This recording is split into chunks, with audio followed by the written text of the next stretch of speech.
Okay, Black Nerd Sock, and we're here with Winglessboywonder. new handle. Remember that. And he is a huge fan of. Spider-Man. Wow. I had what to. was it? The emissary. Say it again. The emissary of hell. The emissary of hell. Spider-Man. Spider-Man. If only we could add sound effects without not getting like sued, Picture the calligraphy. right? Sizzle. But yeah, we're here talking about PS4 Spider-Man. It's was a really good game, and Wingless Boy Wonder spoke very highly of the game. I recently beat the game, and we just started playing the DLC, so I wanted to just have a conversation about it and just the whole kind of scope of Peter Parker this year outside of Far From Home, because that's what we were talking about. Because Spider-Verse, it came out at the end of last year, right? Yeah, Spider-Verse came out like really late December. I'm almost tempted to say like a little bit after Christmas or a little bit before. The holiday season. Yeah. Holiday season, yeah. But I still consider that kind of 2019 because it all kind of, Yeah. seamlessly fell along with each other, along with Spider-Man Far From Home. Mm-hmm. But I really just wanted to focus on like Spider-Man PS4. I know you're gonna bring up Spider-Verse. There's no way you're not going to. Obviously, like you can't talk about Spider-Man without comparing it to Spider-Verse or like Other they kind of go hand in hand. media. Yeah, there you go. So I guess we'll open up with, what does Spider-Man mean to you? What does Spider-Man mean to me? Well, Spider-Man's a hero that I've kind of identified with since a young age because he's always been, as you say, the everyday man, 9 to 5. But what makes him special is the fact that no matter how bad things get, he always stands up and he always does the right thing. He doesn't compromise, no matter like what it might cost him personally. Mm-hmm. He never shies away from doing the right thing. So, well, like, aren't most heroes like that? And then what you kind of said, to add another thing, you're already making. I was hoping we could kind of lead into it, but I guess I'll just go into it. But what you just said made me specifically think of the end of the Spider-Man game and what. By the way, we're not gonna say spoilers because at this point you should have played the bloody game and beaten it. Like, it's been out for like what, a year and a half. A year and a half, and if you haven't beaten the game, that is on you, and we don't feel sorry. Wow. Okay. We Wow. still love you though. Wingless Boy Wonder said it himself, but he still loves you. Mm. And all-encompassing love, just like Netero from Hunter x Hunter. Yes. But yeah, it made me think of the ending of Peter. But like, it's interesting, right? Because the ending of Spider-Man, caused him to lose Aunt May. Mm-hmm. But I felt like that's very unique to the mythos of Spider-Man. But other superheroes had to make sacrifices too. So why is the element of sacrifice in, I guess, a personal way so close to the mythos of Peter and Spider-Man? Well, let's say I'm gonna compare Spider-Man, let's say, to someone like Batman, who was a character who was driven by loss. It kind of dictates his entire crusade and such. Mm-hmm. The difference between like Peter Parker and Bruce Wayne, besides the fact that they did lose people very dear to them, and they kind of blame themselves for that those losses, to a certain extent, is that Bruce, he has all the tools to be what he needs to be. So him becoming Batman, yes, being a comic book, it's still, to a certain extent, the imagination is still like not really probable. But even someone like Peter, who was a kid and made the decisions that he made, despite having so much burdens in terms of like social standards and how do I put it? Norms. Yeah, like how norms. like danger would happen like in the Spider-Man movies or whatever. Yeah. Danger would happen. Like, even remember there was a point in Spider-Man PS4 and like the Devil's Breath was stolen and then Aunt May turns around and then he's like gone and it's just like, hey, this bad thing is happening. Where are you? And that's always the thing that he has to kind of face, right? Yeah. Or just like, yeah, I guess that's what kind of sets him apart because everyone knows Steve is Cap.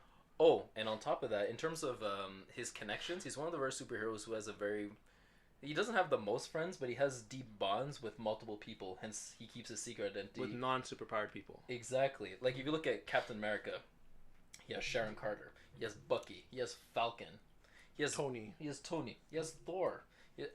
Most of his friends are, like, superheroes, right? Yeah. They can fend for themselves. Yeah. Batman has his family, who are all well-trained. But besides that, he doesn't have civilian friends, per se. True. Spider-Man has a plethora of civilian friends who he constantly fears about them getting hurt, and for good reason, because unfortunately, due to some actions, he has lost people close to him. Like Uncle Ben. I want to say Aunt Ben. Aunt Ben. That's crazy. Yeah. But despite that, he always comes back. Like he's lost constantly. Like obviously Uncle Ben, Gwen Stacy. Recently in Amazing Spider-Man run, he lost Flash Thompson. Wrong word. Yeah, and they actually became like really close over the years. Mm. And he sacrificed himself for Peter's sake, which was pretty. It's pretty deep. Harry died, even though he kind of came back, but the point still stands. Yeah. So he's constantly suffering because of the bonds, of which he feels that sometimes they are a burden, but he treasures that part of him because he's human like us. You know, we have bonds, and we're not above that. Yeah. Most of us. Yeah, that makes sense because like it makes me think of like, as you're making me think, the thing with Spider-Man PS4 is that like you had those sequences with Miles, with depowered Miles, if you will, and Mary Jane Watson, which I really like how they characterized her in the game. Like she wasn't just a damsel in distress. Like she actually had like she wasn't just pretty either. You know, she's a model. She's actually like very intelligent. And they showed that by making her a journalist of great integrity, and also like the sequences that you do with the two of them. That's something you won't see in a Captain America or Iron Man game. Like maybe Tony because of Pepper. Yeah. But even then, like now she has the rescue armor. So it's just like there's very few characters who can fall into that realm. And on top of that, I'd like to add further is that Pepper, it's more of a recent addition to like Tony's life in terms of the rescue armor. Yeah. Because that's like during when Tony got the Bleeding Edge suit. I think that was roughly around the same time. Yeah. So that's like in the 2000s. Yeah. But like Mary Jane has been a part of Peter's life for like a long time. So since he went to college. Yeah. So don't quote me on this. Like in the 90s, I think, like very early 90s, maybe even late 80s. And also she's always been that strong, independent woman character. And a lot of people were actually turned off with the fact that she was a journalist because they drew parallels between her and Lois. Oh really? I didn't even think of that. Because it's a little similar dynamic, but a little bit more tangible, a little bit more real. I agree. Yeah, because you know Spider-Man, 9-to-5 man, so he has to have a relationship that reflects that. Yeah, true. But she's at the end of the day, for me, what makes Mary Jane is the fact that she's very like, she's outspoken. She doesn't tolerate nonsense. She knows what she wants, no matter what field she works in. She's always been that type of character. True. So I guess we'll go like just dig a bit deeper. Why do you connect with him so much, and why did you connect with Spider-Man PS4 so much? Like how did you grow from it? What did you take away from it?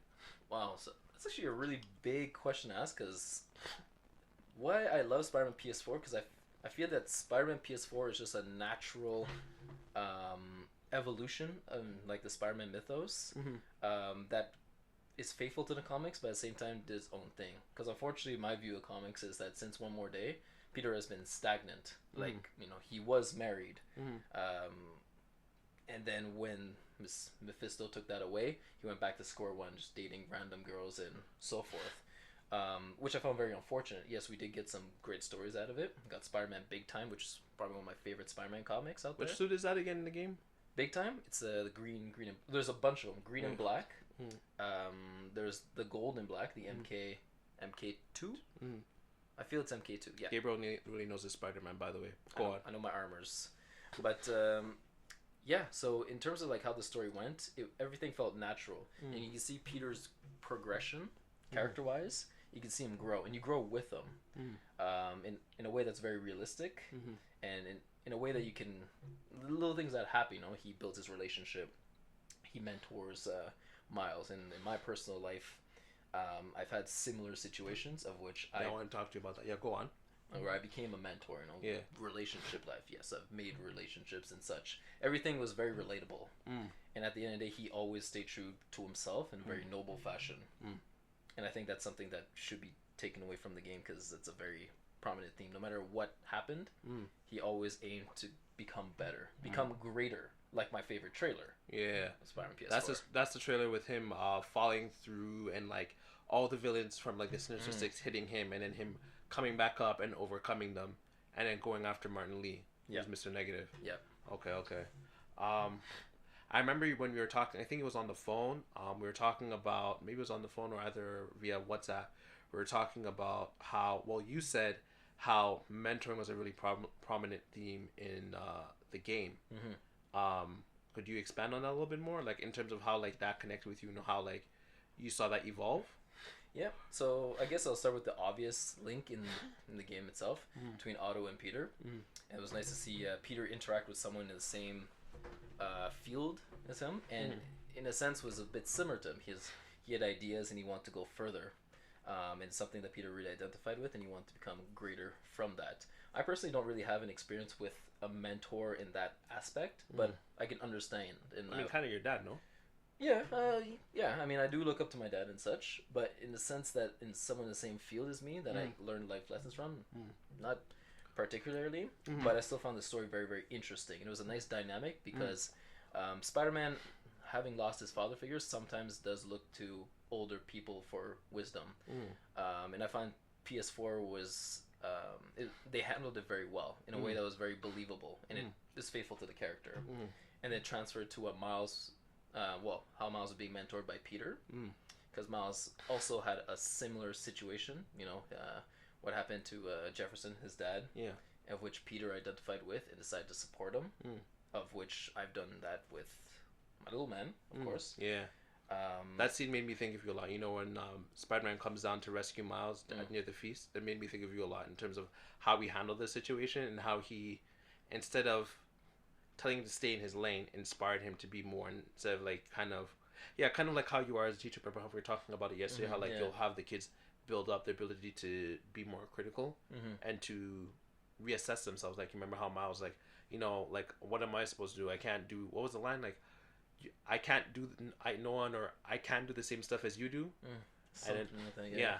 And how Peter is just like, hey, like, there's things you can do. And that how, like, that went full circle at the end of the game where he, like, boxed out that guy. So, but yeah, what I want to say, in terms of mentoring, that makes me think of, just like how you mentor a lot of kids, so. Yeah, so I found it was very, very relatable. It was it's the biggest theme of the game, I mean, in my opinion. Yeah. And it's something I really enjoyed seeing because in comics, he's been a mentor occasionally, and only recently he's been a little bit more prominent in Miles' life. So it was nice because I find it was a very logical progression in his character development. It's a shame that comics don't really focus on that as much because I really enjoyed it, and I feel like it's... Well, that actually made me think of something because, like, if you look at Spider-Man PS4 and then Spider-Man in the comics and then Spider-Man in the MCU now, Spider-Man both in the comics and in the MCU kind of struggle with the with the aspect of their absentee, with their father, their father figure? Complex, the lack of a father figure, and finding a mentor, and how they struggle to deal with those relationships in both cases. Like, Tony Stark played a role in both of them, like in Civil War, literally in both, and how they both struggle with that, and only really at the end of, like, Far From Home, Spider-Man's, like, kind of becoming a Spider-Man, and then while you could see Spider-Man PS4 facing those same issues, he's able to overcome it. Yeah, and I think another thing, because a lot of people will say they'll draw parallels between Far From Home, Homecoming, and PS4, and they'll say that, let's say, well, you know, in terms of, like, the suit, because the suit was a very big critique. They say, like, oh, it was given by the mentor, it's built by the mentor. But in Otto's case, yes, he did upgrade the suit, but Spider-Man was full-fledged, had his history, been through everything. It was a seasoned hero, a veteran hero, before. It just Otto helped him. He enhanced him. Yeah, and I think that's what was lacking in the MCU, because I know they tried to show him that he was a capable Spider-Man on his own. But he had, like, a hoodie. Exactly. He had a hoodie, and he didn't seem very Spider-Man-esque. Yeah, and now the Spider-Man we know and love is cemented because of Tony. So that evolution, there was, like, him being on his own was never really established. But I still enjoy the movies as like most people. But that's why I prefer PS4, because it felt like they really went beyond what and redefined what it means to be Spider-Man. Okay. What sort of life lessons did you take away from the game? Life lessons? Oh, easy. Just aim to become better and just don't give up. Because literally not giving up was, again, a very prominent theme in the game. Could you say which scenes would you say that were like that? I don't remember the exact specifics of it, but there was one where Spider-Man was, like, in a burning building. Remember, like, Miles and MJ were there? Yeah. Oh, at the end when, like, the criminals set fire to the feast. Oh yeah, exactly. That's the one. and you know, like he's going and saving people, and then they help him last second. Like, he was literally at his limit. He couldn't. You know, he needed to rest. Yeah. And then on top of that, Dr. Octopus was revealed as the villain. You know, he took another hit emotionally, and he got beaten by Sinister Six. Yeah, like what was it, like 40 different broken bones, and like Yeah. it's like, oh yeah, I still have 108 left that were okay. And he didn't give up. I mean, it would be understandable. Like, he pulled his weight, but he said, no, I need to do better. And then not only that, he went back to the lab with him and Dr. Octopus. Worked, Yeah, that's what I was about to say again. Yeah. and then he made a suit.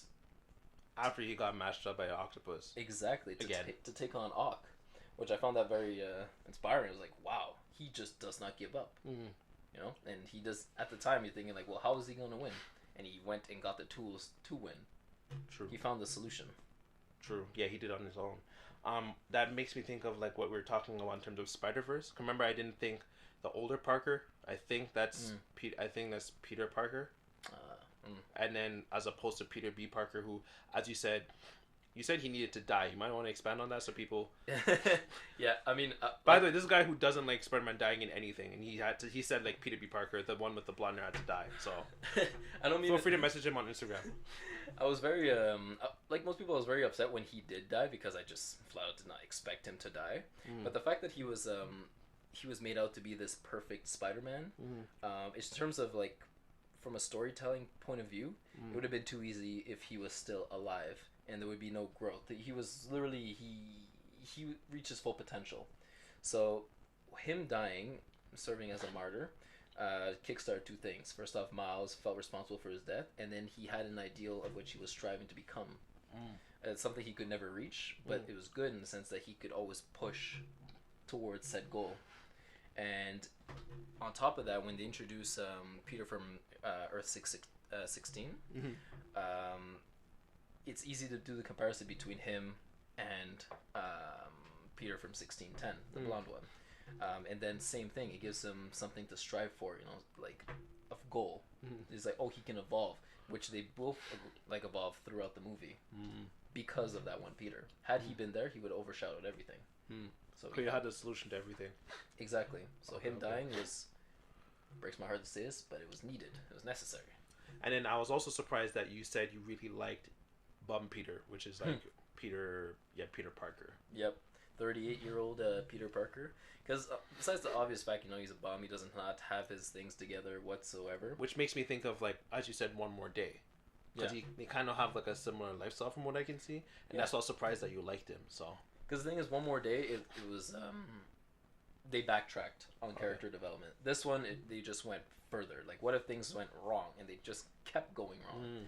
But he still stayed Spider-Man. He did not give up. And I find it very, very noble, the fact that when everything went wrong, like, you don't see Peter in that rough of a shape. He still decides to be Spider-Man. Sure, he's a little bit more jaded, but he still decides to be Spider-Man. I think that's very noble. I thought, and that makes me think of the exact, like, I don't think it's talked about enough, but you know, like, when he's getting sucked into the Earth 1610, where Miles is, he doesn't web his pizza. He webbed the mask. And I felt like that said a lot about his mentality. The fact that, like, oh, I don't know what's going to happen, but I need this. This is the thing I need. Not food. Yeah. This mask. Mask first. Yeah, essentially. He tried to get the pizza later. Oh, yeah, he did. Yeah. He did. But the mask was first. Yeah, you're right. You're right. So, yeah, okay, that's pretty interesting. You said, like, the feast. You said him getting mashed up by the Sinister Six and him getting mashed up by Otto. And him getting back from those were parts where you really enjoyed it. Were there other parts that you really enjoyed? Well, the little interactions with Miles I really enjoyed, like him teaching him like little things to fight, like in the alleyway. You know, little scenes like that warmed my heart because that's what Spider-Man's all about, right? Helping the little guy. That's what he's all about. It makes me think of maybe you can like tell people which issue it was, but remember there was that panel, it was either a panel or a cover. Remember Peter was teaching a kid math, and that same day you were teaching a kid math at the school you work? Oh, right. Peter Parker Spectacular Spider-Man. It's a recent comic. It came out this year. I don't remember the exact issue number, but pretty much it was just Peter going around and people describing how they view Spider-Man.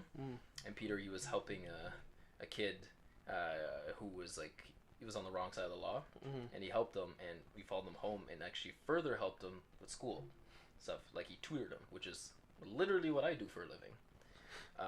He does. Yeah.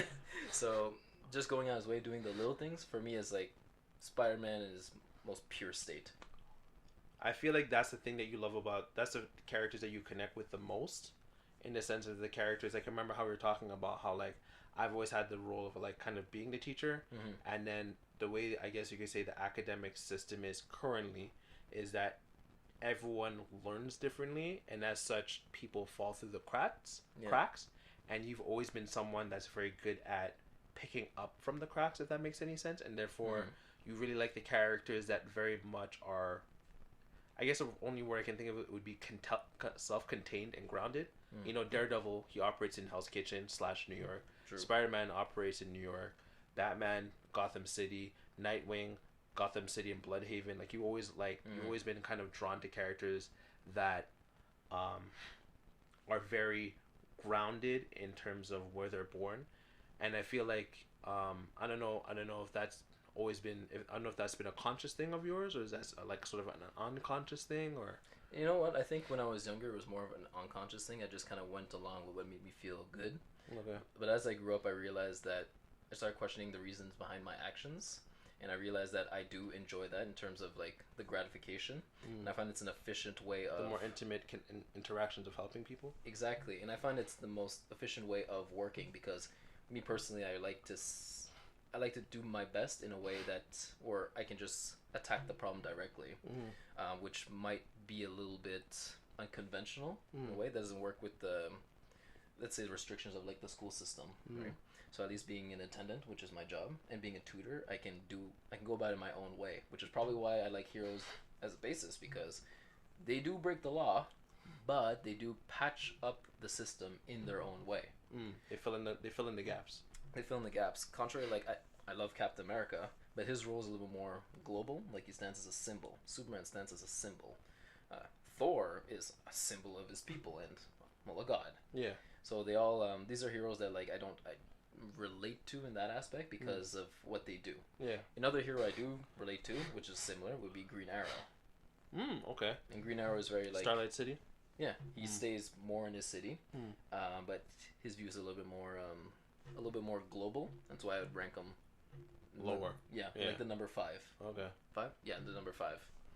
But yeah. Okay, that's interesting. What did I want to say? Because the thing that like as you play the Spider-Man game, you know that like if you literally put, never mind traversing would be impossible with Captain America. There's no way, like, you even in the movies or in the comics, you don't see Captain America stop like a mugging. Like, if anything, like there's a specific point in Winter Soldier, you know, like he's like, I don't know if it's Winter Soldier. I think, I'm pretty sure it's Winter Soldier, or when he first comes back, Captain America Reborn, and he's just going through the street, and then he sees a woman getting assaulted by a man, and he just throws his shield, knocks the guy out, and he just keeps going. Huh. You know what I'm talking about, right? Yeah, I do. He just threw his shield, and then he just moved on. It wasn't Winter Soldier. I don't think. It wasn't Winter Soldier? I think it was Reborn. Probably. That sounds right. Yeah, that's why Reborn, because he was like clearing his mind. He just saw it and just threw his shield and he kept going. With Spider-Man, it would have been like a whole. Are you okay? Yeah. Bingo! It would have been like a. Where do you live? I'm gonna walk you home. Exactly. It would have been like a good extended few panels, as opposed to Cap. It was like 3 panels, and then he moved on, because that's not what Cap does. If you watch the movies, he's not doing the stuff that Spider-Man does in any of the Spider-Man movies. He's not doing those things. He's like, hey, I'm about to stop these giant spaceships. They're gonna wipe out 2 million of the human population. This marketing, I don't know. Oh, actually, there's something I wanted to bring up, because it's something I don't really think about often. But the MCU Spider-Man, mind you, I have problem with his accuracy. There is one thing that Tom Holland has said as Spider-Man that describes Spider-Man to a T. It's the Infinity War, right? I think it is. It's like there's no such thing as a friendly neighborhood if there's no neighborhood. That, and also he's like I don't know if it was in Far From Home. He was talking. Nick Fury was talking to Tony. He says like, "Oh, you should come do this." He's like, "I just want to look out for the little guy." Oh, it was Far From Home. Yeah, it's Far From Home. And I was like, truer words have never been spoken before. Yeah, because I mean that's the reason why him and Matt always turn down joining the Avengers, right? Unless it's like a global. Yeah, and they have no choice, right? Yeah, because it's like there is no New York City, there's no planet. Exactly, it just doesn't make sense for me. Right, but the thing is, like, they've always been very grounded in terms of like being out there for, as you said, the little guy. Yeah. Like, because you like characters, how would I put it, that I guess you could say overcome adversities. Mm-hmm. What would you say separates them? Like, why are they not all the same? Like, specifically, Spider-Man, Daredevil, Batman, and Nightwing. Okay. Well, the difference between them, I find, like, I always look at these heroes on a spectrum. Mm-hmm. Okay. For instance, I put Batman on one end and Spider-Man on the other end. Really? Yeah. Spider-Man on the other end. I thought it would be like Nightwing. Actually, because personality-wise, like, Oh, I true. like Spider-Man smiles. exactly like Batman. Greg Capullo. I keep referring Greg Capullo, even though he's the artist. Scott Snyder's Batman run was bias. Go on.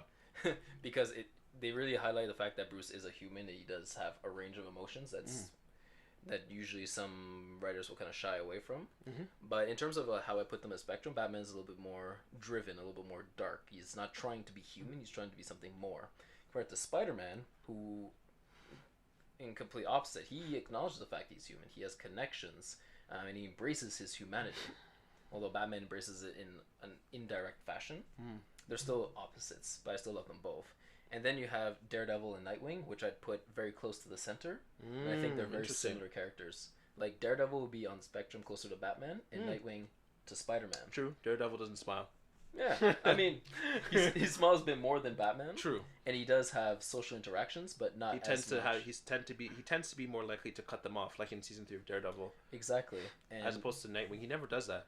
yeah, Nightwing does not really cut off connections. Like, there's times of which, in a fit of rage, he will because he thinks it's necessary. Like at the beginning of never mind, it has its flaws, but Titans, right? Like he's distanced himself from Bruce, but doesn't mean he's not in communication with Alfred or knows what Bruce is doing. He just doesn't actively talk to him. Mm-hmm, exactly. So Nightwing and Daredevil are characters that really thrive with their social interactions. Mm-hmm. Nightwing a lot more, hence the reason why he's closer to Spider-Man. Mm-hmm. But he also has the drivenness of Batman, right? He's like a perfect blend between them.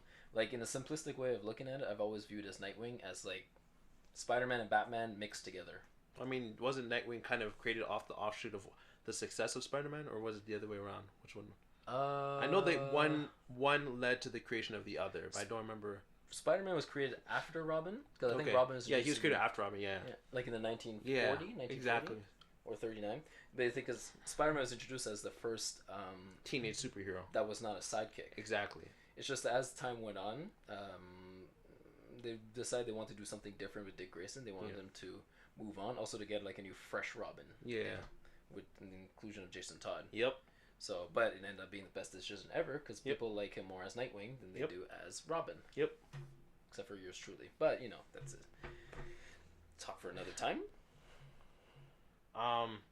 For me, the points that really resonate for me, as we spoke about many a times, would be in terms of Spider-Man PS4 specifically. And it kind of goes into, like, we talk about, like, my love of Leap of Faith, right? Both in Spider-Man PS4 and Spider-Verse? In Spider-Verse. Right. In the sense of, I really liked the way Mary Jane and Peter were interacting throughout the movie. First of all, what really made me connect with Peter, actually, just say that, just open up with that. The when I really resonated with Peter was after you beat Martin Lee round 2. Okay. Round 2 being, you know, when you're fighting him in the subway. Oh, and then Dr. Octopus shows up? No, not that one. Oh. So, like, the second fight, you go through Grand Central Station. Yeah. And then, then he's on the train. Remember, it was a Raimi reference where he put... Oh! This usually works? Yeah, exactly. Yeah, okay, Which I love that, by the way. Mm-hmm. And you beat him, and Spider-Man's like, oh... Remember, he's like standing on the building, and he's like, oh, it's over to Mary Jane. And she's like, oh, okay. And he's like, oh, man, that's not what I meant. I meant... the Martin Lee issue is over, and she's like, oh, okay. And then he's like, do you want it to be over? She's like, I don't know, maybe. And I'm like, oh man, this is just this is relatable. This relationship drama, oh my gosh. I'm like, Peter, man, I feel you so much. Right? You went from, I used to call him Spider-Man. After this, I was like, oh, you're on a first name basis, just like T'Challa, Steve. Well, Thor is just Thor no matter what. Even go even further, you're getting a nickname, Pete. Yes. Like, I was like, oh man, I'm just like that, right? I was feeling him. I was like, oh man, I was like, bro, just stay single. Oh yeah. Yeah, I felt that.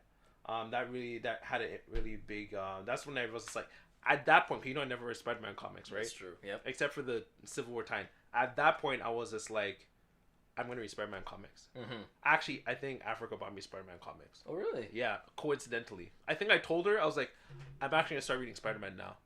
Like Wow. he actually like this among all the movies I've and you know I'm into the comic book world as much as you. Like I've watched all the movies, I read comic books, I watch the cartoon shows. I never was compelled to read Spider-Man. Yeah. But this game, watching that scene and then seeing most and along with, you remember when he broke it when Mary Jane was in the Sable the base, and then you know the guy was pointing his gun, and he like knocked out the guy and took her out, and then she was just like, sorry, giving a hard time while he's web singing, and then they're like starting to bicker and argue, and he's like, no, I don't want to do this right now. Can you just tell me what the guy told you? And I'm like, relatable. So relatable. It's just like, why are you giving me a hard time right now? Right? So yeah, I love that. I was like, you know what, Peter, I'm connecting with you right now. This right here, I can resonate. This is my life. But his interaction with Mary Jane in the subway, no, not the subway, this Grand Central Station. You know, when Martin Lee breaks in, he's like, oh, I'm just gonna delirious devil breath on everybody. Yep. I really thought that was well done because you can see how, like, when you play the stage, you can see how effective and efficient they are at getting things done if they would just work together. But the thing is, like, they didn't have that, as like they say in Soul Eater, like that soul resonance, and they were like talking, as you said before, talking at each other, not with each other. Yeah. Okay. And I really like that in the sense of like they were able to do it, but they couldn't really quite create that cohesion that was really necessary that would make them really effective at what they do. Yeah. And it only happened at Osborn's penthouse when, you know, Sable's coming after her, and she literally did like a leap of faith. When she jumped off, I was like, wow, that's a leap of faith. She's like, I'm gonna just assume that you're gonna catch me, because I know who you are. And as opposed to, you know, before she hated always being saved by him, which you found out that was the reason why they broke up. Which I really like what they did, by the way, because you know when we first started the game, they told us like, what's it called? Insomniac told us that like they've been broken up for like 6 to 8 months, and everyone's like, what? It's Mary Jane Watson, Peter Parker. Right. But then when you see, you're like, it made it better. I think if they were already in a healthy relationship, it wouldn't have made it as good. Yep, because there'd be no room to grow, and now they kind of took it back, and then you see it grow, and then you appreciate it that much more. Exactly, and then by the end, you know, they rekindled, and then so you're excited for like the next Spider-Man game. Yeah. Along with Venom, which no one talked about, but anyways, I really like that, and then that scene, you know, where Mary Jane is like going through Osborn's, you know, stuff, and Spider-Man just waiting, you know, to save her or whatever, more or less. It made me think of, I know this could be a really far reach in terms of your mind, but it made me think of Shiro and Rin versus Castor and the teacher. The punching one. Yeah, exactly. Okay. The punching one from Face Net Unlimited Blade Works, in the sense of really every relationship is about, like, whether it's you and me, you and your girl, you and me and my girl. You and my girl, what do you say?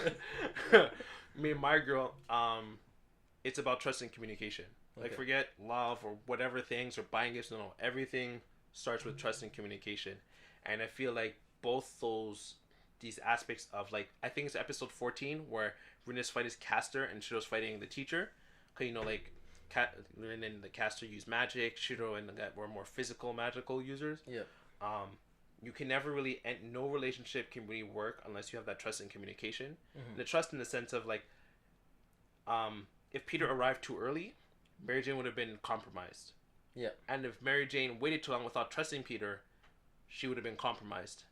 And then if you look at the Face Night fight, if Shiro was worried about Rin, he would have gotten killed by the teacher. And if Rin was worried about Shiro, vice versa. Exactly. So really, like, it makes me think of, like, the quote. So now I'm like, my mind is just kind of going.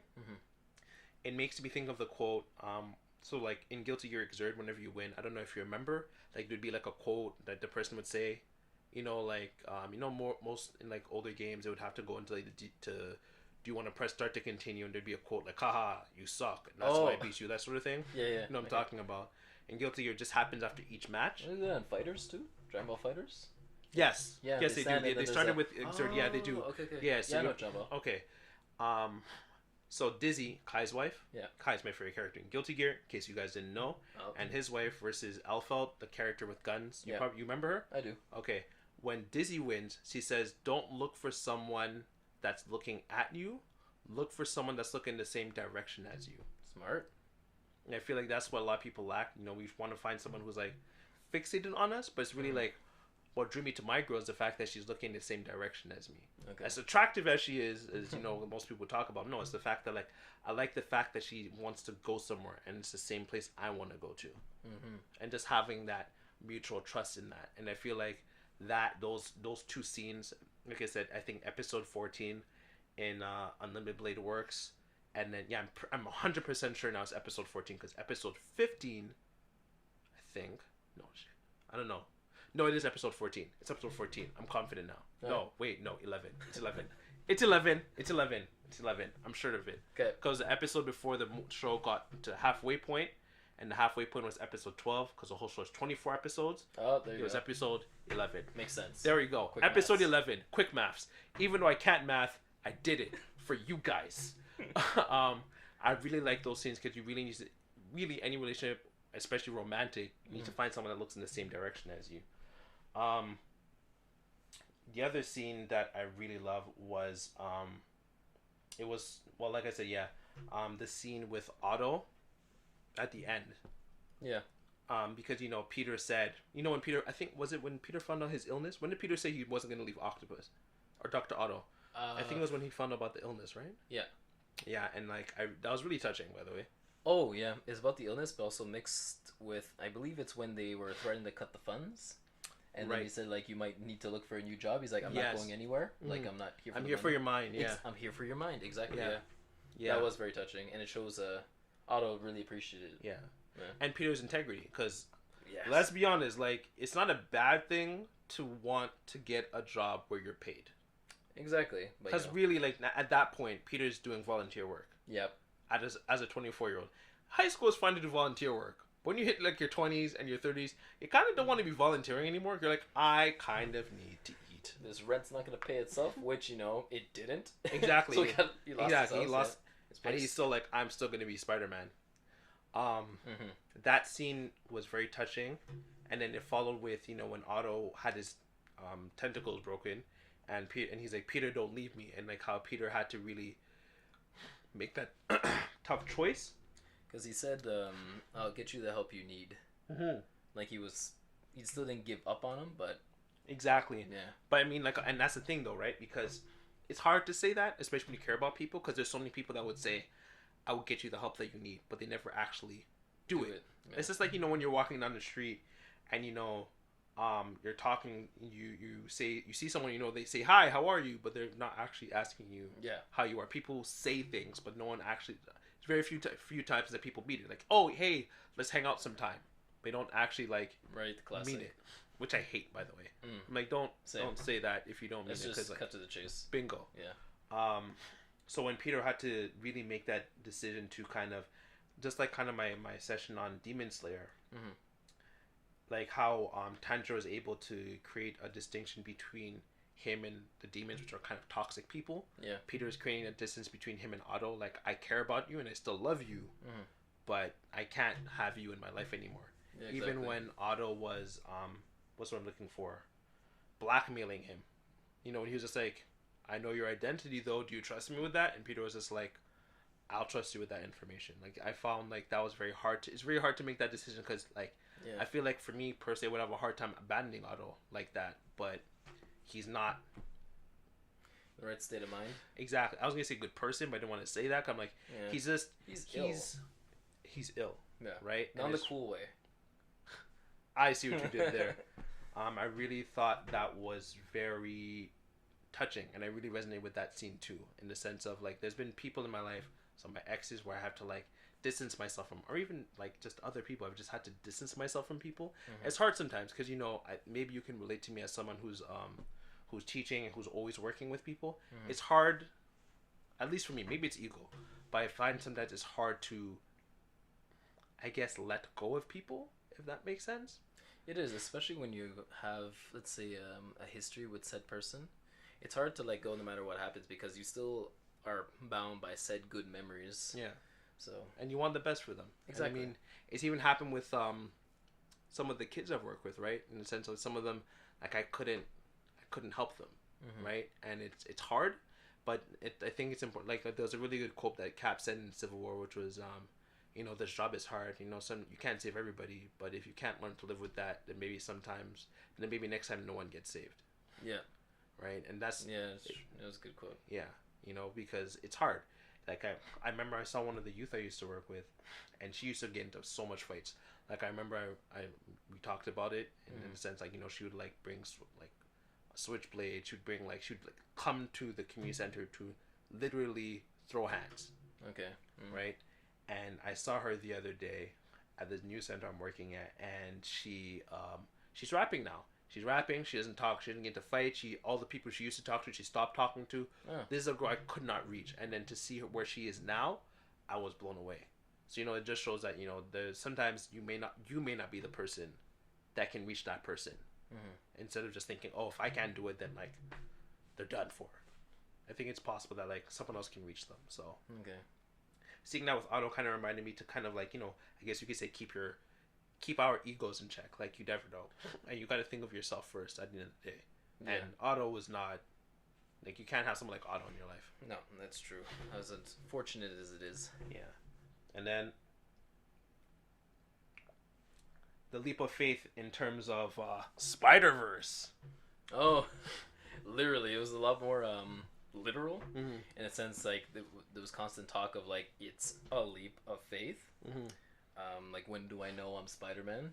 And Miles literally leaped off the building. Well, like the first leap of faith because it was Miles and Peter. Yeah. When Miles literally leaped off the building, not knowing what's gonna happen, dove off and then shot his webs. Yeah, even the web specifically, right? Like we were talking about how like, before he was so afraid of like falling and dying, which he probably wouldn't have because he has superhuman like durability to an extent, and like Spider-Man don't have fall damage. Literally, play Spider-Man PS4. He doesn't have fall damage. Right. He shot the webs up, not knowing what it would latch onto. He just shot them. He was like, "Oh, I'm just gonna shoot it," and that's how his web swing drastically improved from the beginning of the movie, where he like knocked Peter Parker out like 4 times. Yep. Yeah, right. And you saw how like his ability to swing, his ability to just gradually, like not even gradually, like rapidly develop once he just let go of his inhibitions. Once he put on his own suit as opposed to wearing that flimsy, awkward suit that didn't fit him for the most of the movie because he was trying to be Peter. Exactly. He wasn't trying to be Spider-Man. Yeah. Because Spider-Man doesn't have a name. Spider-Man is Spider-Man. Yeah. He was trying to be Peter. He wasn't trying to be Spider-Man. And that was the problem, which he got over at the end, which was great. He became his own hero. Exactly. Especially with the word expectations, right? Throughout the whole movie, like with the graffiti that he had, with the essay he had to do, and how like we had like that black outline of him with the word expectation. It looked like I said, it says one expectation, but I don't know. And how he evolved from that into being Spider-Man. Even like at the beginning of the movie, his dad had expectations like, you need to be in this school, you need to be this, you need to be that. And even like you have to say I love you, as opposed to like when he was talking to Miles after what is his uncle's name? Aaron. Aaron Davis. Yeah. I feel like that's a basketball player's name. Probably. Like as soon as I said, I'm like, it doesn't. We'll go with Aaron or Prowler. Yeah, we'll say Aaron the Prowler. Aaron the Prowler it is. So after Aaron the Prowler died, and he was giving, Miles' dad was talking to him. You saw how he said at the end, like, you don't have to say I love you. Like, remove those expectations. I felt like that was the immediate breaking point for Miles, where he was just like, oh, I'm gonna let go. Like, there's no longer expectations being placed on me. Oh, I just realized something too, and it was made even further symbolic. Okay. Because after when he did realize that the expectations was no longer binding him, he broke the webs that was binding him. Wow. Yeah, I just with his own unique powers. Exactly. Not with superhuman strength, which is what you would expect Peter Parker to do or the other Spider-Man to do. He used the Venom Strike? Venom Blast. Venom Blast? Yeah. Venom Strike. Okay, Venom Blast. Might be. I don't know. I don't remember. But yeah. Yeah, he used the Venom attack, but not the symbiote. Right? Not the symbiote. That's the next game. But yeah, he used the Venom bite to break free, which is he did it in his own way and modified his suit in his own way to be his own version of Spider-Man. Yeah. So I thought that was really well done. There was another scene I was just thinking of just now. I think it was. Yeah, it was how they really handled Miles's dad in the game. Okay. In the sense of how initially, like, first you don't know. Well, at least I didn't know who it was because like I'm not used to hearing his name. Mm-hmm. If he had if his which they probably did on purpose. If his last name was Morales, I would have figured it out immediately. Exactly, but like they didn't do it until like you got to the end where he was getting like that honorarium because he's like, oh yeah, my son's really smart. You're like, whatever, no one cares about your son. And then he was just like, they're like, oh, it's Miles. And then I really thought that was well handled and how like that served as like an inspiration point for Miles, in the sense of like how he was always continuously doing the right thing. Like some of the missions he was doing, like me as a 30-year-old man, I'm like, yo, you're wild. I'm not trying to walk under a crate with Rhino and like sneak past guards. And I was like, no, I ain't trying to die. I ain't about that. Yeah, exactly. And really, like, you really see like those scenes really earned Miles as Spider-Man without him being Spider-Man yet. So when he has the bite, it's like he's already brave. Like he's already standing up for, as you said, the little guy. Like he's already doing that. You didn't have to wait. He didn't wait to get bit by a spider to stand up for the little guy in the game. The movie was a bit different. Where he took a while. He was just like, oh, I should probably help Spider-Man. I don't think that's a good idea. Yeah. The movie in a nutshell, right? So. Oh yeah, and then you said there's certain parts in terms of the heist that you connected with, right? Oh, the heist. Yeah. I mean the DLC. There was a lot of Okay, well, for you haven't beat it yet. I'm gonna go into like spoiler territory. Alright, it's okay. There's one specific character of which I found her story very interesting. It was Yuri Watanabe. Because in comics, Yuri actually is an ex-cop, and she becomes a vigilante called the Wraith. The Wraith? Wraith, yeah, not Wrath. So she literally takes it in her own hands, and there's a lot of times where she actually goes close to crossing the line, at which Spider-Man stops her. And this is what the DLC was all about. It was the Magia family. They're responsible, I believe, for framing her dad, and it led to his depression, and I think he... Suicide? I think so. That's crazy. But it's their fault. So she was slowly taking matters into her own hands, and at the end... Sounds like Punisher. Pretty much, but she didn't kill anyone, but she came very close to. And I think at the end of the game, she actually quit, and then just disappeared. Really? So I'm expecting her in the sequel to be... to reappear as the Wraith. Oh wow! So I find it was perfect to compare her to Peter, have a character like that, because you have Peter, who has every reason in the world to cross the line, but he still doesn't. He still remains noble, keeps that integrity. But Yuri was not able to, mind you. Like, not saying Yuri was wrong. It's just that it makes the characters very, very different. It was nice to see them interact, have a clash of morals and ideals and such. And that's what I really enjoyed about the DLC. Although not a lot of people talk about it. They talk about like, oh, Hammerhead looked weird. Not from what I've seen. Yeah. Well, not from what I've seen. Yeah, okay, you'll see. Okay. But I really enjoyed Yuri's story, and that was for me the highlight. Okay. I know you said like you really resonate in terms of Peter and his relationship with Yuri Watanabe in terms of like the environment that you work with, right? I don't know if you can expand on that in terms of like, working with rules as opposed to like quote unquote breaking rules or bending rules, but. I mean, at the end of the day, I'm very fond of... I think rules are very important because in a general point of view, if we don't follow rules, then chaos can take place, and we do need a certain amount of order. Stop at red lights, please. Right? But I find, like, in terms of vigilantes, they don't follow the rules. They patch up the system in their own way. And I guess it is a little kind of like what you do. In a sense, yeah. Because and kind of what I do, but yeah, go on. Like, being an attendant and tutor, I've been given a lot of liberties to solve situations as I deem fit, and I do have certain ways that I work with, let's say, teachers to be the most effective that I can. Are they exactly to the letter of like the rules? Probably not, but in the end justifies the means in this type of situation. I mean, if my kids are happy, that's what counts, and if I preserve my integrity at the same time, that also is very important to me. Okay. Yeah, I very much resonate with that because I feel like rules are I wouldn't have made a noise. That made a noise though, but that's okay. I feel like rules are they should serve as a guideline. Yeah. A guideline for how you should live life, or like to abide by, as opposed to seeing them as a strict set of what's the word I'm looking for? Guidebook on how to live life. Okay, yeah. And for me, even myself, there's certain times where like some of the relationship I've created with the youth that I work with stem from me kind of bending rules, not with necessarily breaking it. And I feel like people kind of get misconstrued in the idea of, oh, you're not following the rules, therefore you're breaking it. And it's like, no, I'm not breaking the rules. I'm bending it for this situation, because if I follow to a T, I'm not going to be able to achieve the results that are necessary. I'm not going to be able to be, I guess you could say the word that we both like using is efficient.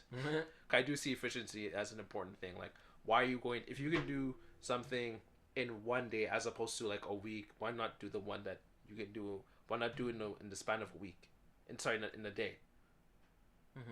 As opposed to a week. Like, it doesn't make sense simply because you're following someone else's rules.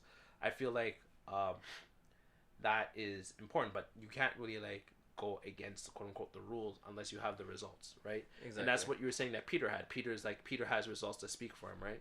Yeah, I mean that's why let's say the cops are a little bit more lenient with him, because they know at the end of the day he is able to get the job done, so they can trust him. Which also I relate to in terms of work, because of like my reputation and the things that I've done. Teachers and other tutors and bosses and such, they have an inherent trust in me, so they let me function as I deem fit. So I've earned that privilege, in a sense.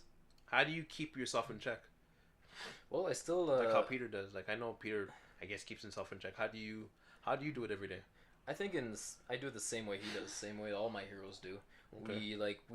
We establish a line and we just don't cross it. Right? Okay. Like for me, it's just always being a role model. I keep that perfect figure of said role model, and I don't try to go too personal, because eventually things, if you let it touch you too close, you will get burned. Yeah, you'll get burned. You'll be affected.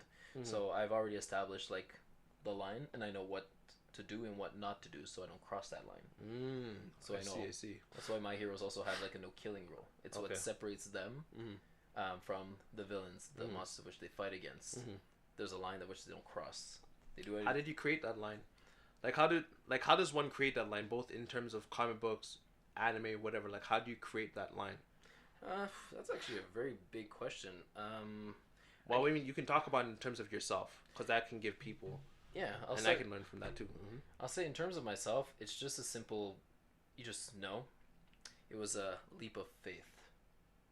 Pretty much in the sense that you guys, you saw his facial reaction just now. No, in the sense that like I kind of calculate what would be the best way to act in certain situations. Like, I had a plan, and then after that I follow up to see, okay, well, how can it go wrong? Like for instance, like let's say I'd be driving down the road, okay, and I need to get to point B. I'm gonna go straight, but I'm not gonna waver, right? I'm gonna keep going straight. Bobby. Exactly, like Bobby, but in the sense that it's all in function of what my goal is, right? If I say, oh, I'm just gonna do this like that, you need rules. You need to have a concrete way. Interesting. You need to have steps, but that's me. I'm very, very logical, like almost flowcharty in a sense. So I know, like, okay, the detective logic, right? And like, where can it go wrong? Okay, it can go wrong here. I can let it get too personal. Perfect. How do I stop that? This established, right? One lane. And then like, okay, what about this? If I go this way, this can work, and then this won't work. Another established, and I just keep establishing things, and then I find that until my line of thought, like, okay, there's really nothing that can go wrong anymore. That's interesting. Yeah. I think I do it in a bit more of a fluid way. I just go based off. How would I word it? I think I've always kind of created my sort of like boundaries, I guess, is what we would want to say. Like, overall, it's just really boundaries. Is based off. I go based off what I can anticipate the consequences being. So it might depend from one person to another, but I would say, okay, if I'm in an environment where people are making inappropriate jokes, and I'm a man, more so than that, I'm a big black man, like, there's certain things like I can't do, so I'll leave the environment, because I'm like, let's say I make a joke, or let's say say something, or let's say I'm thinking thinking what I'm saying. Let's say I say what I'm thinking. Mm-hmm. I always think like, okay, if you say that, what will happen? Exactly. Okay. And I'm like, okay, well, this will happen with this person based off whatever they've done in the past, whatever, or maybe this person will like tell someone about it, or maybe it'll turn into something. So I'm like, I always kind of reevaluate this situation. I'm like, okay, this is happening. How do I handle this in this situation? I really go, I guess you can say by case in that sense, and I really just evaluate what's going on around me, and then I go based off of that.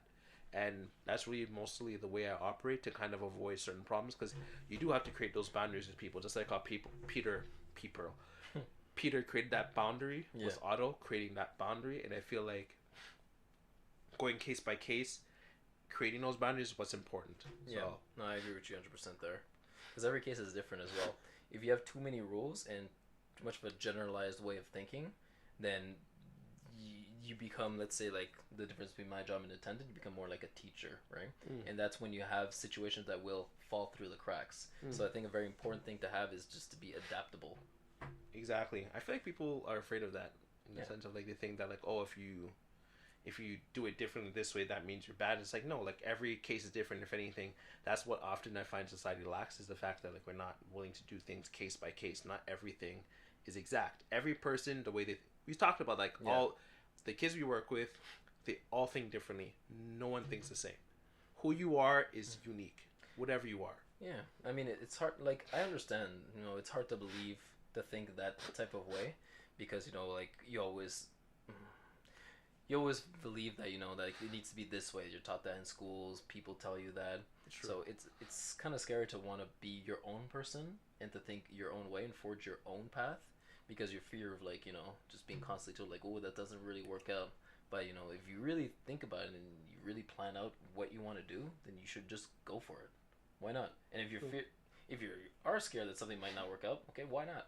Think like what cannot go right, and then try to find if it doesn't work, is that a bad thing? Exactly. Like, remember we were talking about like my ego in the sense of being a teacher as opposed to being an attendant in life. Yeah. And you're just like, okay, if it is ego, is that a bad thing? Exactly. Just exploring that, like, what's so bad at what's so bad at about failing? And I feel like, yeah, we were just talking about that last night in the sense of people are afraid of making mistakes. Yeah. Exactly. In the sense of like, okay, so if you made a mistake, so what? Good. And I honestly, which I also brought up last night, making mistakes is a good thing, because it just shows you have room to grow. And what is life but just like a series of moments where you are growing, where you're learning. So if you're at a stage of your life where you're not learning or not growing, then are you really living at that point? I actually agree with you on that, and I find that's very hard to like not do for me. Yeah. Like, I need to constantly grow, and this is the reason why like I've just been I was with the stuff I've been through, I've been kind of in flux, and like I was just looking for, and even then I was getting tired of working at the center I was working at. I don't think I told you that. I was like, I wasn't growing anymore because I wasn't being challenged, because there's not any more room for me to grow. And I'm like, I find it so crazy, right? How people can just work in the same place for 5 years. Like, I'm just like, that's crazy. Like, for me, I think I did 3 where the center I was working at, and for me, by the time I hit 3, I was like, nope. Yeah. Like, I find that crazy with like, never mind, like your dad's a bit more dynamic in his job. I'm like, wow, like our parents did a job for like 30 years. Yeah. Straight. I'm like, I can't do that. At least not if someone hired me to it. Maybe if I created my own job, even in terms of Black Nerd Sock, I don't know if I can do the same thing for like the next 30 years. Like, exactly. It needs, I'm just like, that would drive me crazy. Like, how could I grow that much from the same job?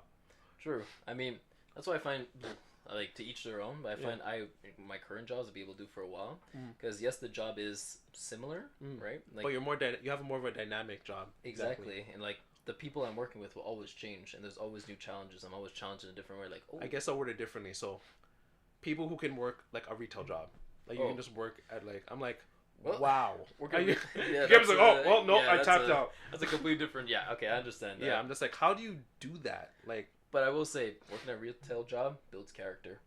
Really? Could you expand on that? In a sense that you deal with a lot of, like, let's say, disgruntled people and shitty people. Okay. Yeah, pretty much. That do give you a hard time, and it's not your fault, but they make you feel like it's your fault. I've dealt with that. Yeah, like, I think it's really good that everyone should have a job like that once in their life. I agree with you on that. Just to have perspective, and then on top of that, you'll appreciate all your other jobs much more. I was gonna word it differently, but like, yeah, You have to, in order to find what you like, you have to find what you don't like. Yeah. It's like dating, whatever it is. You have to experience the things that you don't like to find the things that you like. If you never experience the things that you don't like, even if you find the things that you do like, you won't appreciate it. No, it's fine. Okay. Yeah. For those that can't see the screen closed for like my laptop, but we're still recording. But no, I understand that completely. I mean, the only way you know if you like something is because you're comparing what you don't like. Exactly. If everything was the same, then by what measurement are you able to say that one's better than the other? Exactly. If everything's two sides of the same coin, aka your favorite Batman villain. Yo, that Two-Face, that Harvey Dent. Which games is he in again? He's not in Asylum. He was in Arkham City and Arkham Knight. Okay. That was some deep stuff. I don't know if there's any other things that you want to add in terms of like Spider-Man PS4, maybe other scenes that you liked or things that like stood out to you in the game people should take away from it. I don't know. Honestly, like for me personally, like all the little Easter eggs and the little things that they did, references to, let's say, either movies or series or anything of that. It was a very well polished game, and you can tell a lot of heart and love went into it. And I think that developers should, kind of take note of what they did, because it sold well and people are happy. It's a win-win. True. But on a final note for Spider-Man, I would say, like, if you haven't bought the game, I don't know what you're doing with your life, but make it a priority. Everyone needs to play this game. Why? Because we need to support good games. Agreed. So the thing is, like, especially now in the gaming industry, there's a lot of games that are kind of just made just to sell. Yeah. And people kind of waste their money. And then there's other games which Battlefront 2. Battlefront 2, but apparently got turned around. Yeah, after, like, many states blocked them. Yeah, like, after, like, multiple years, too. Oh, yeah. How long has it been out? Like, 2 years? No, it's been out more than that. Because really? The thing is, they had an update for Force Awakens. Oh, shit. Yeah, so that Force Awakens came out a long time ago, like 2014, 15? No, not 2014. Probably like 2016, 17. I think 16. Oh, I think 16, because then we had a break, and then we had another movie, and then we had Solo, and then we had this. Yeah, that makes sense. Yeah. So they've been constantly updating it since. But it's like Spider-Man. Spider-Man, they put in the work, so they deserve every penny. Especially like you buy their game, they're gonna have more budget to make the next game. And I feel like one of the things they really did, I don't want to really expand on it for too long, but the thing that they did right in terms of Spider-Man, and I've seen a lot of YouTube videos talk about this in terms of the Arkham games, and I'm seeing they do that. Like, I know how you have your reservations about the Avengers game, but I like what they're doing in a sense of, which people complain about initially, but it's good when the game developer, the game developer, whatever, decides to create their own version, their own interpretation of said character, instead of like following the MCU or following Raimi or following the Batman animated series or follow the Avengers in the Marvel Cinematic Universe. We're going to create our own version of those characters. So it allows them to flesh out their own unique way, as opposed to like, oh, they need to do this exact same thing. Once creativity is stifled or controlled, it's never going to truly be creative. I'll agree to a certain extent. I mean, going back to Spider-Man, what I did love about it is, like, he does have a new suit, and he has a bunch of gadgets, and Dr. Octopus is different. But what makes it very different from, like, mind you, Avengers hasn't come out, so I can't really compare it, is the fact that, the Spider-Man you know and love, he's still there. Yeah. Like, that's all established. Like, they're not telling the story of a Spider-Man you already know. Okay? Yeah, like, that exists. Yeah. And they're building on it. They branched out. Exactly. Like, I'm going to give Avengers a chance, but if, let's say, they do go the route, like, the Avengers is this, they've been doing this, and it's very faithful, and then they branch out, different story. But if it's simply like, let's just do something different, just for different sake. No, that's horrible. That's literally Titans. Right? That's literally Titans. Yeah. Where they turn the Titans into, like, Punisher and Daredevil. Exactly, because they're just trying to, like, shove a story down your shirt. Down your shirt. Well, I mean, it works. It works. I mean, down your shirt. Well, down your throat, technically. But with, like, a Titan skin. Or, a Batman skin and all that. But it's not that. Yes. So I really liked what they did with Spider-Man. Especially since he was Spider-Man for, like, what, 7, 8 years? Wait. He's 24. I think he was Spider-Man when he was 15. 15, yeah. So like 9 years. Yeah. Yeah, and so they did that. So Is he 24 in the game? I thought it was 24. He's 24. He's 24? definitely 24. I remember the Wikia saying he's 24. Okay. Yeah. And I was like, oh, he's actually younger than Gabriel. Because, like I said, there's a lot of scenes that made me think of you. Like the scene with Miles. And then, when Peter kind of stood up for him when that homeless guy was like, hey, your dad's a loser for dying. which made no sense. I was like, who says that? Why are you so mean? Yeah, like no one says that. Oh man, he was an idiot for sacrificing himself to save other people. I wish I'm dead if you weren't already dead. Right? But I mean, like, as much as that doesn't make sense, there's people I know. There's people out there who would genuinely say that. So That's very true. yeah, they're like, oh man, you're an idiot for helping others. It's like, what? People like to do say things just for to get the attention, right? True. Also, that reminds me, the fact that like Peter has a Twitter. Yep, very modern. And very you. Yep. If I was super, I'd definitely have a Twitter. Yeah. Yep. Yeah, no. Spider Unlike me. tweets. Right? Mm. Even though he doesn't tweet on his. Right. Next game, you should be able to tweet. That'd be crazy. That'd be amazing. Right? But take notes, Insomniac. It would be amazing. I think it would be spectacular. Ooh. And it would make for a superior sequel. Wow. Sensational. Ooh. Mm-hmm. Well done. Is there any other adjectives? Well, you know what? I think if you took that all into consideration, it'd truly be the ultimate experience. Oh, you got me. Oh, yeah. That's You it. got me, though. That's it. That I'm was done it. on that. Okay. You can't Okay. go higher. Yeah, no, that was it. It's it. All right. So, well, I hope you guys enjoyed our session on Spider-Man. No, this is a good length. I hope you guys enjoyed our session on Spider-Man. I love the game. I have not played a Spider-Man game since Spider-Man PS2. I bought this because I saw Spider-Man chase Electro on the raft, and I said, that's it. This game looks fire, and it was. And I'm still playing the DLC. So, hope you guys enjoy our session. Feel free to comment and let us know what you enjoyed about Spider-Man PS4. Black Nurse Talk, we're out. All right. Bye.